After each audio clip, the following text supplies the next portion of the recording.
I'm a long-haul trucker. I stopped for a lost kid on a deserted highway in the dead of night. What I saw attached to him and the question he asked is why I don't drive anymore. This happened a few years back. I was doing long haul, mostly cross-country routes, the kind that take you through vast stretches of nothing. You know the ones, where the radio turns to static for hours and the only sign of life is the occasional pair of headlights going the other way, miles apart. I was young, eager for the miles, the money, didn't mind the solitude. Or so I thought. The route I was on took me across a long, desolate stretch of highway that ran between the borders of two large governmental territories. I don't want to say exactly where, but think big, empty spaces, lots of trees, not much else. It was notorious among drivers for being a dead zone. No signal, no towns for 100 miles either side, and prone to weird weather. Most guys tried to hit it during daylight, but schedules are schedules. Mine had me crossing it deep in the night. I remember the feeling. Utter blackness outside of the sweep of my headlights, the kind of dark that feels like it's pressing in on the cab.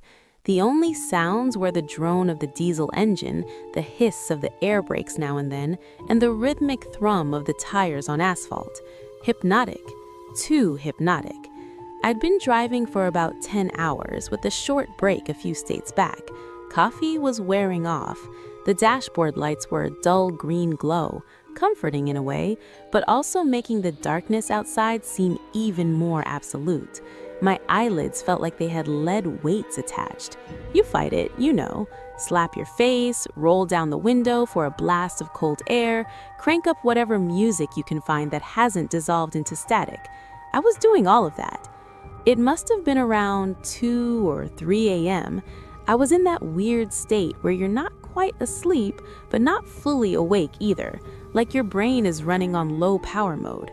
The white lines on the road were starting to blur together, stretching and warping. Standard fatigue stuff. I remember blinking hard, trying to refocus. That's when I saw it, or thought I saw it. Just a flicker at the edge of my headlights on the right shoulder of the road. Small, low to the ground. For a split second, I registered a shape, vaguely human-like, and then it was gone, swallowed by the darkness as I passed. My first thought, deer or coyote, common enough, but it hadn't moved like an animal. It had been upright. My brain, sluggish as it was, tried to process it. Too small for an